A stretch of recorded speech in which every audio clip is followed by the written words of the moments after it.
আসসালামু আলাইকুম। অলি স্যারের অনলাইন ক্লাসে সবাইকে স্বাগতম। আজ আমরা টাইম ভ্যালু অফ মানির তৃতীয় ক্লাস করতেছি। আগে আমরা ভবিষ্যৎ মূল্য নির্ণয়ের সূত্র শিখছিলাম, বর্তমান মূল্যের দ্বিতীয় ক্লাসে শিখছিলাম বর্তমান মূল্যের নির্ণয়ের সূত্র। আজ আমরা সময় এবং সুদের হার বের করার নিয়ম শিখব। শীটের 4 নম্বর অঙ্ক। আপনারা যাদের কাছে শীট আছে তারা শীটের সবগুলো অঙ্ক করে এরপরে ইউনিভার্সিটির কয়েকটা অঙ্ক করবেন, তাহলে ইনশাল্লাহ এই অধ্যায়টার ভালো ধারণা হবে এবং সব কমন পড়বে। এখানে 14টা অঙ্কের মাঝেই সব নিয়ম আছে। আচ্ছা, 4 নম্বর অঙ্কটা আমরা দেখতেছি। In what time A some of টাকা 10,000 টু টাকা 18,000 at 9% PA আর কি পার অ্যানাম ইন্টারেস্ট কম্পাউন্ডেড। বলতেছে কতটুকু সময় লাগবে 10,000 টাকা 18,000 টাকা হতে 9% সুদ যদি দেওয়া হয় আর কি। চক্রবৃদ্ধি সুদের হার কম্পাউন্ডেড মানে চক্রবৃদ্ধি সুদের হার যদি হয় 9%, তাহলে 10,000 টাকা 18,000 হইতে কতদিন সময় বা কত বছর সময় লাগবে। আচ্ছা, এরকম সময় বের করতে চাইলে একটা নির্দিষ্ট টাকা কত সময় পরে আরেকটা নির্দিষ্ট টাকা হবে, তাহলে আমরা যে কোনো একটা সূত্র ব্যবহার করতে পারবো। প্রেজেন্ট ভ্যালুর সূত্র ব্যবহার করলেও হবে, ফিউচার ভ্যালুর সূত্র ব্যবহার করলেও হবে। আমরা ফিউচার ভ্যালুটাই ব্যবহার করি। উই নো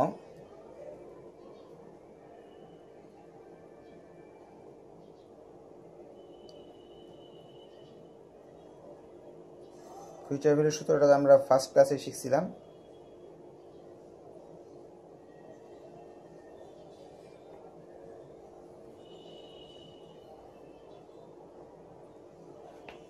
এখানে আমরা দেখি কম টাকাটা হলো বর্তমান মূল্য। আমরা জানি এই 10,000 টাকা যে আছে এটা তো কম, বর্তমানে কম থাকে, ভবিষ্যতে কি সুদে যায় বেড়ে যায়। তো কম যেটা এটা হলো বর্তমান মূল্য আর কি পিভি, আর বেশি 18,000 টাকা এটা হলো এফভি। কারণ যে টাকার মান দিনে দিনে কমতে থাকে, পরিমাণ দিনে দিনে বাড়তে থাকে। যেমন আজকে যদি একটা কলম 5 টাকাতে পাওয়া যায়, আর 20 বছর পরে এটা 5 টাকা হবে না, এটা 10 টাকা হয়ে যাবে, ঠিক না? সময়ের সাথে সাথে জিনিসের দাম বাড়ে, টাকার মানটা কমে যায়।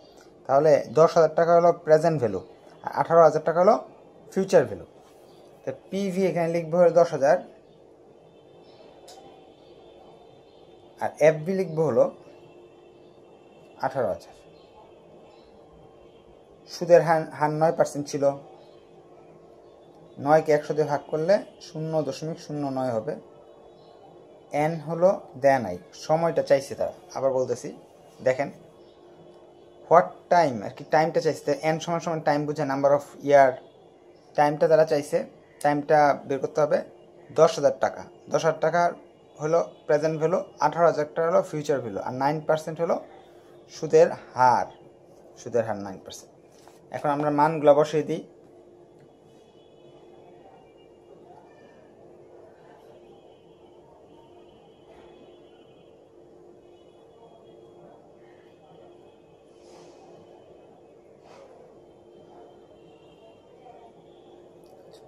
এখন এই অঙ্কটা করার জন্য এই যে এখানে 10,000 আছে, আমরা যে রাশিটা যে রাশিটার মান দেয়া নাই সেই রাশিটা এই পাশে নিয়ে আসতে হয়, তাহলে অঙ্কটা করতে সুবিধা হয়। আমরা দুই পাশটা এই দুটো যোগ করলাম, যোগ করলে আসতেছে 1.09। যদি আমরা দুইটা পাশের সংখ্যা চেঞ্জ করি, ইন্টারচেঞ্জ, এইগুলো সবগুলো এই পাশে নিয়ে এসে এইগুলোর এই পাশে নিয়ে আসি, তাহলে কোনো চিহ্নর পরিবর্তন হয় না। আচ্ছা, 10,000 টাকা ওই পাশে পাঠিয়ে দিতেছি আমি।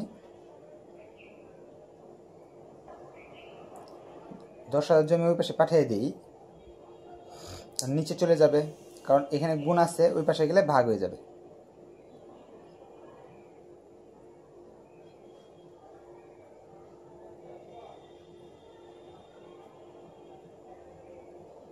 এই পর্যন্ত অনেক সহজ ছিল। এখন এনটা কিন্তু পাওয়ার, এই জন্য আমরা ভাঙাতে পারছি না, এই জন্য অঙ্কে লগ নিয়ে আসতে হবে, উভয় পক্ষে লগ নিয়ে taking log in the both side, উভয় পাশে আমরা লগ নিয়ে নিলাম, যেমন উভয় পক্ষে আমরা গুণ করতে পারি, উভয় পক্ষে ভাগ করতে পারি এবং লগও নিলাম। আচ্ছা, লগের নিয়ম হলো উপরে যে সংখ্যাটা থাকে এই সংখ্যাটাকে পাওয়ারটাকে সামনে নিয়ে আসা যায়, উপরে যে সংখ্যাটা পাওয়ারটাকে সামনে নিয়ে আসা যায়। তাহলে এনটাকে আমি সামনে নিয়ে আসলাম,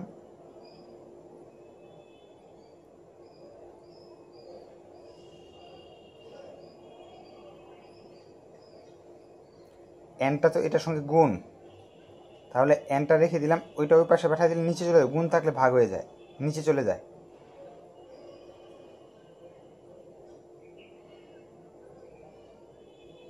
এটাতে এটা ভাগ করলাম, ভাগ করলে মান আমাদের চলে আসবে। ক্যালকুলেটর নিতে হবে, সাইন্টিফিক ক্যালকুলেটর লাগবে, সাধারণ ক্যালকুলেটর হবে না।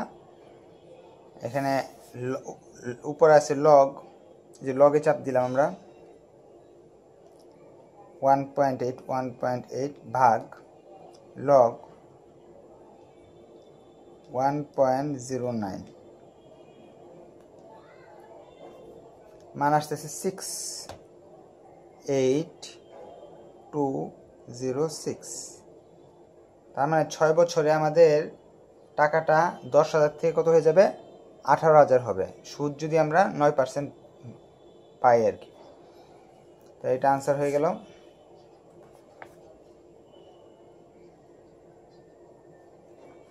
5 নম্বর অঙ্কে চলে যাই। টেকিং এ লোন ফর টাকা 9,000 ফ্রম এ ব্যাংক, একটা ব্যাংক থেকে আমরা 9,000 টাকা ঋণ নিছি।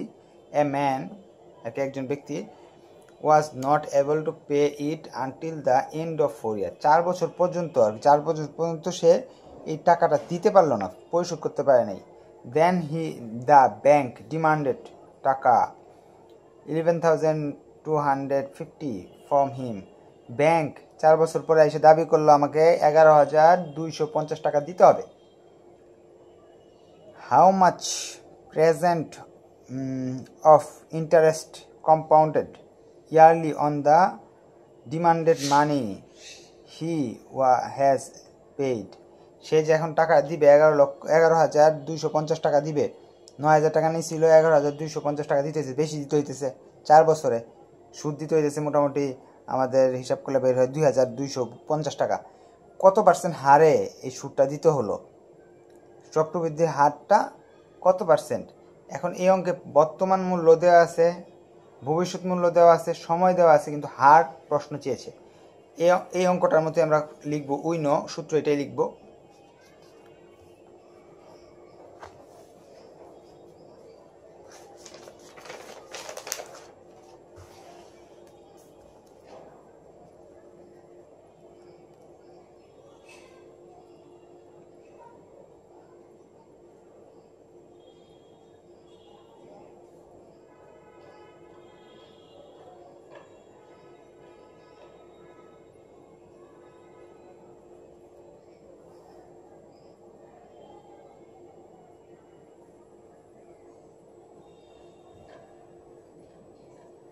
সূত্রতে 4টা আইটেম, 4টা আইটেমের মাঝে 9,000 টাকা হলো কমটা বর্তমান মূল্য, এই 11,250 টাকা হলো ভবিষ্যৎ মূল্য, আর 4 হলো বছর, 4 ইয়ার্স।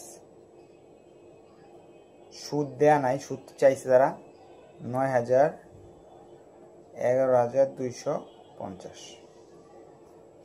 এখন মান বসিয়ে দিই আমরা।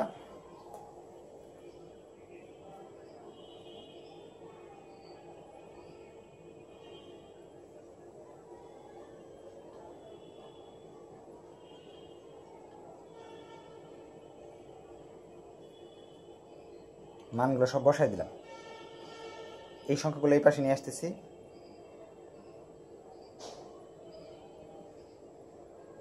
ওই পাশে রেখেও আপনারা করতে পারবেন, যারা পারেন, অঙ্ক ভালো বুঝেন, সমীকরণের মান বের করতে পারেন যারা, তারা পারবেন। এখন আমি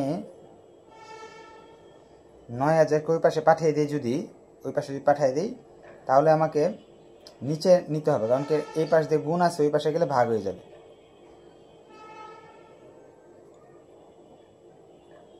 এখন আমি ভাগ দিচ্ছি 11,250-কে 9,000 দিয়ে যদি ভাগ দেই, মান আসবে আমাদের 11,250 ভাগ 9,000, 1.25। এখন এটা লগ দিয়ে করা যায়, লগ ছাড়াও আমি একটা সহজ পদ্ধতি দেখাই দেবো। লগ দিয়ে করলে অনেক লম্বা হবে, এই দিক দিয়ে আমি লগ দিয়েও করে দিব, সমস্যার কোনো কারণ নেই। সহজ একটা পদ্ধতি বলতেছি। 1 দেখেন আমি কি করতেছি, 4 না, এখানে গুণ করব, গুণ 4, এইভাবে লিখব 1/4। উভয় পক্ষে পাওয়ার নিলাম 1/4, দুই পক্ষে পাওয়ার কি নিলাম 1/4। এনে যদি 5 থাকতো 1/5। হ্যাঁ, তাহলে এই 4 যদি কেটে যায় থাকতেছে 1 + i। এখন 1-কে 4 দিয়ে যদি ভাগ করি তাহলে আসতেছে 1-কে 4 দিয়ে ভাগ করলে 0.25। সাইন্টিফিক ক্যালকুলেটর নিব, 1.25 পাওয়ার 0.25।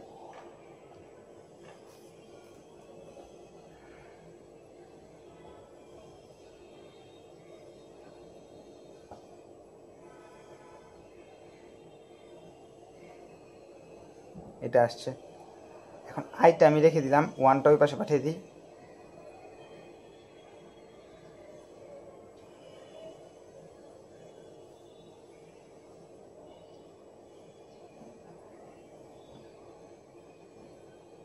আচ্ছা, আমরা যখন সুদ যখন 10% দেওয়া থাকে তখন এটাকে 100 দিয়ে ভাগ করে পার্সেন্টেজ চিহ্নটা দূর করার জন্য 100 দিয়ে ভাগ করি।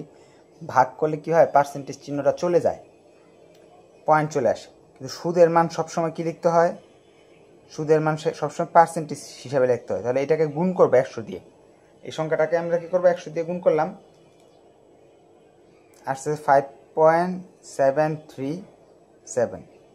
এখন এই যে পার্সেন্ট চিহ্ন, এই চিহ্নটা আনার জন্য আবার ভালো করে বুঝে নেন, এই চিহ্নটা এখানে চিহ্ন আছে, এখানে চিহ্ন আছে, এখানে চিহ্ন নাই, চিহ্নটা আনার জন্য 100 দিয়ে গুণ করছি। আবার চিহ্নটা যদি ভ্যানিশ করতে চাই তাহলে 100 দিয়ে ভাগ করব। চিহ্ন আনতে হলে, পার্সেন্টেজ চিহ্ন আনতে হলে 100 দিয়ে গুণ করতে হয়, আর পার্সেন্টেজ চিহ্ন যদি দূর করে দিতে হয় তাহলে 100 দিয়ে ভাগ দিতে হয়। অঙ্কটা মনে হয় সবাই বুঝতে পারছেন যে 5% হারে, 5.73% হারে ব্যাংক তার কাছে সুদ নিছে। 9,000 টাকা সে নিছিল, এইভাবে সুদ দিচ্ছে, দেওয়ার পরে 4 বছর পরে এই টাকাটা তাকে দিতে হচ্ছে। তাহলে সবার কাছে এটা ক্লিয়ার। এখন অনেকে আবার বলবে যে আমি এটা লগ দিয়ে করতে চাই, আমি এই পাশ দিয়ে আবার লগ দিয়েও করে দিচ্ছি।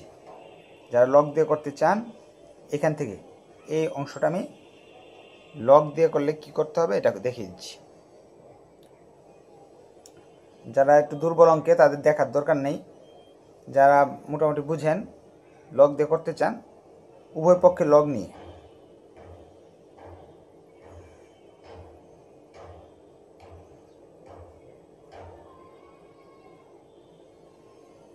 এখন 4টাকে এই পাশে আমি নিয়ে আসতেছি।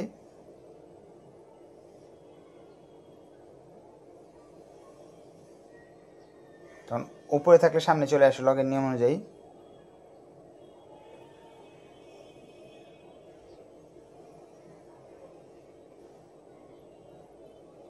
এখন লগ এই যে অংশটা রেখে দিলাম, 4টাকে ওই পাশে পাঠিয়ে দিচ্ছি, 4 তাহলে নিচে চলে যাবে। সাইন্টিফিক ক্যালকুলেটরে সাইন্টিফিক ক্যালকুলেটর নিলাম, লগ চাপলাম, 1.25 চাপলাম, ভাগ করলাম 4 দিয়ে, যে মানটা আসলো সেটা আমরা লিখে ফেলবো। এখন লগ 1 + i,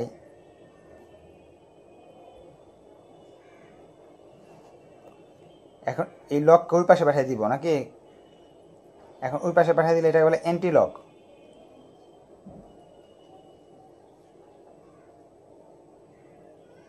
যদি লগ সমান সমান ওই পাশে, যেমন এখানে যোগ থাকলে ওই পাশে বিয়োগ হয়, এদিকে গুণ থাকলে ওই পাশে ভাগ হয়, এরকম লগকে এই পাশে পাঠাইতে হলে অ্যান্টি লগ করতে হয়। এখন সাইন্টিফিক ক্যালকুলেটর অ্যান্টি লগ কীভাবে আনবেন এটা আমি শিখিয়ে দিচ্ছি। এই যে অ্যান্টি লগ আনার জন্য শিফট চেপে লগে চাপবেন, যা আসলো সেটাই হলো অ্যান্টি লগ। পরে কত আছে 0.524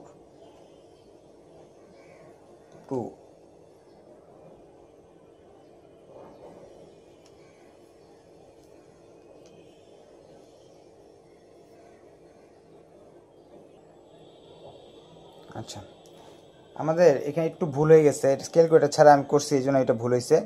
এটাতে ভাগ করলে এটা আসে না 11,000, আমি তো মুখে মুখে হিসাব করে ফেলছি এই জন্য ভুল হয়েছে।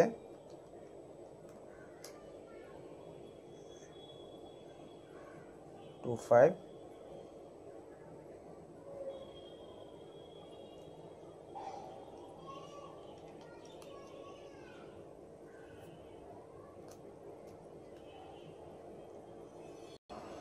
আচ্ছা, এখানে ভুলটা এখানে হয়েছে, সো এখানে ঠিক আছে।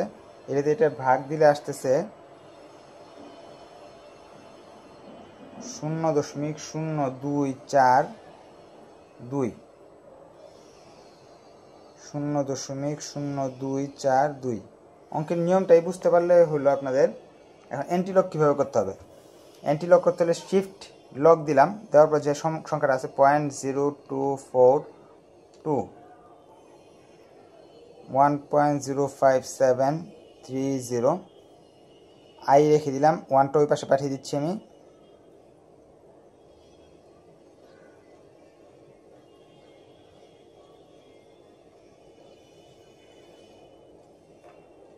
এখন যদি পার্সেন্টেজ যদি আনতে চাই আমি,